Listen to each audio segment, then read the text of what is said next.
Hello! Thank you for following my YouTube channel and enjoying my songs. Today, I will sing a beautiful song, El Condor Pasa. But first, I will put a short clip of how I played it 7 years ago when I was 8, while busking by the sea with my father. And then you will hear our newest version. Tell us in your comments which one you liked most. At the end, you will also hear a message we have prepared for you.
Rather be a hammer than a nail? Or should I choose what hurts but's good? What hurts but's good? Should I rather be a fox that's quick and shrewd? Or should I be harmless like a sheep, gentle and good?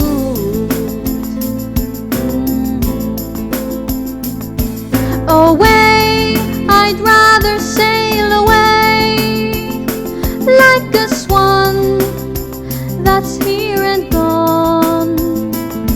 God's Son, hanging from the cross, gave the world its saddest sound, its saddest sound.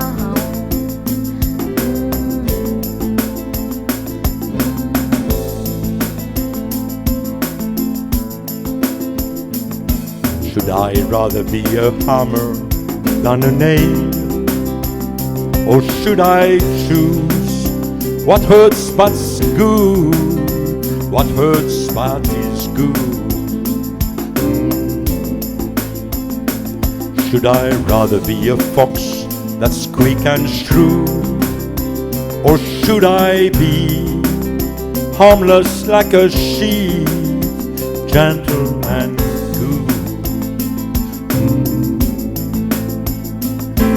away, I'd rather sail away like the swan that's here and gone.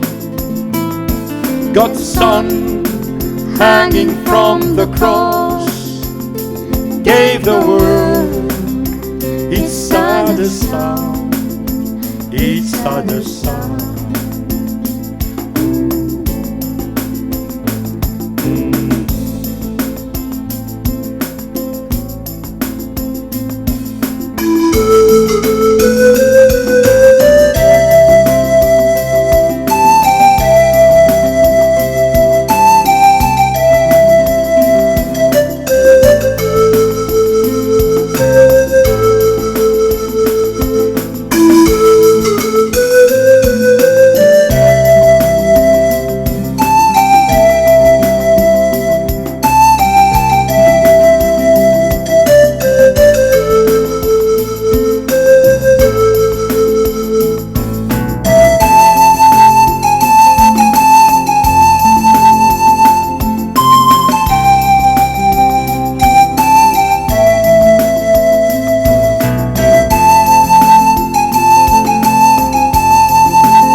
I'd rather be a forest than a street. Yes, I would. If I could, I surely would. I'd rather feel the earth beneath my feet. Yes, I would. If I only could, I surely would.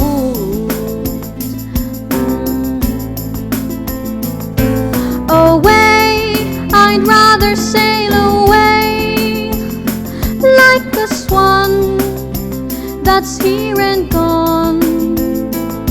God's Son, hanging from the cross, gave the world its saddest sound, its saddest sound.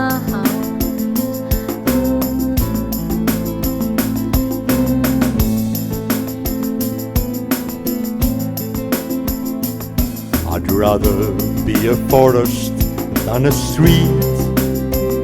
Yes, I would. If I could, I surely would.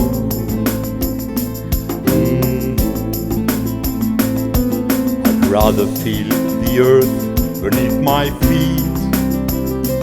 Yes, I would. If I only could, I'd surely would.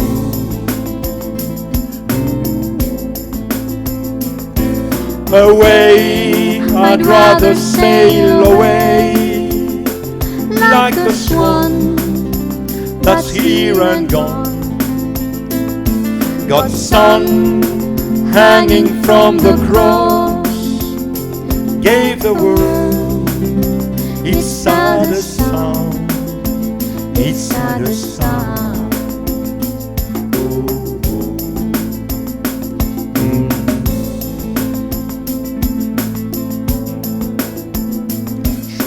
Rather be a hammer than a nail, or should I choose what hurts but's good, what hurts but's good?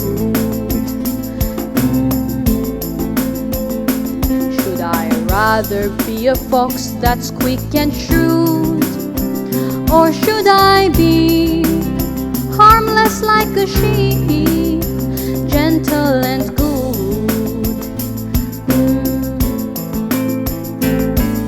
Away, I'd rather sail away, like a swan that's here and gone. God's Son, hanging from the cross, gave the world its saddest sound, its saddest sound.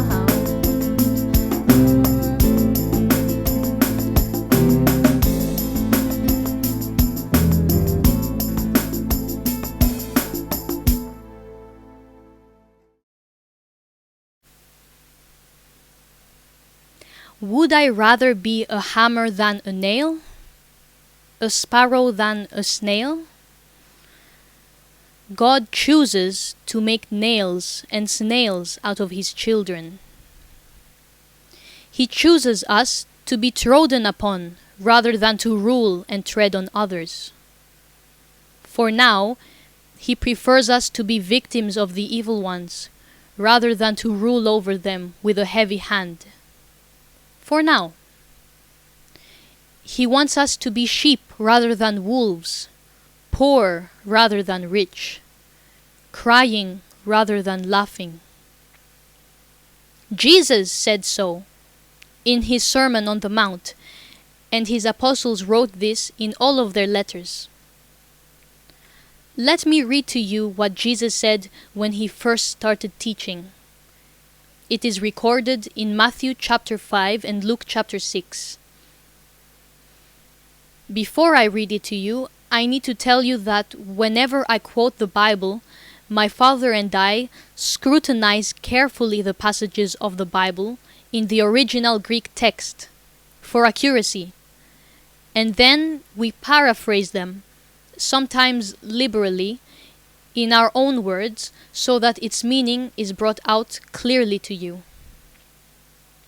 So, Jesus said in his Sermon on the Mount, "Consider yourselves blessed by God when you end up in this world poor and hungry, crying endlessly, hated and despised and rejected by everyone. Keep on clinging faithfully to his ways and teachings, and God will pay you back generously in heaven for it." That is what Jesus said. Why, we ask, what is so good about suffering in poverty and sorrows? The answer that we often do not want to hear is this: it is because sorrows and sufferings are an integral part of a godly life. God uses them to test us and to help us become better people, more like Jesus. We, children of God, have to experience many sorrows in order to enter the kingdom of God, wrote the Apostle Paul in Acts 14. Going back to what Jesus said in his Sermon on the Mount, he said, "Do not consider yourselves blessed by God when you become rich, when you are happy and satisfied with your life, living it up and laughing your way through it. People will envy you and admire you, but in reality, you are not blessed by God, because you will have to taste the other side of the coin one day after you depart from this life. Tears, sorrows, and sufferings, while being humbled by God in the afterlife. It is only fair. We all need to experience good and bad times. That is what Jesus wanted to convey to us when he told us what happened to the rich man and Lazarus the beggar. Read it for yourself in Luke 16. Jesus was against riches. Why, we ask? What is wrong with being rich? Doesn't each one of us want and strive to be so? The answer is subtle, and again, we do not really want to hear it.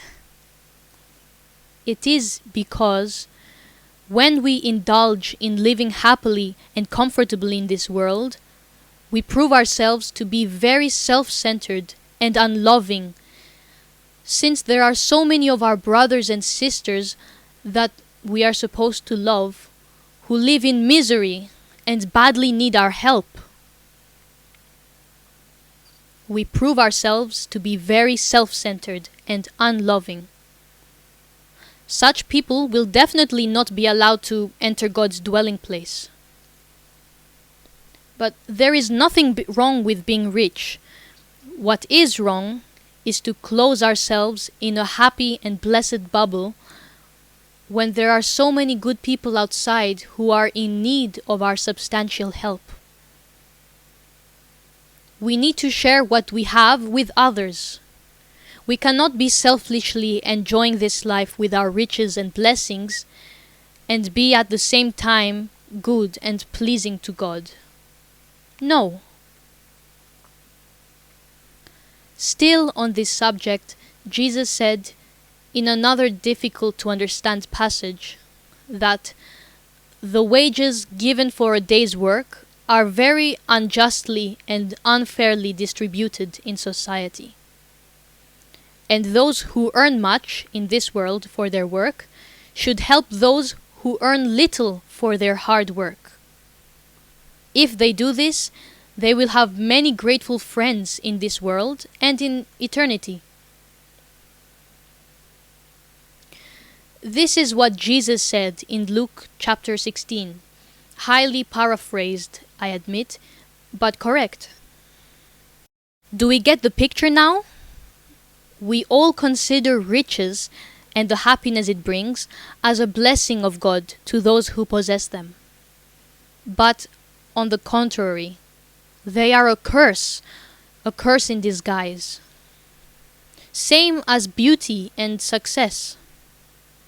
And that is because riches, beauty, and achievement create pride and the excess in the lives of those who possess them, and bring with them many temptations that we would better be without.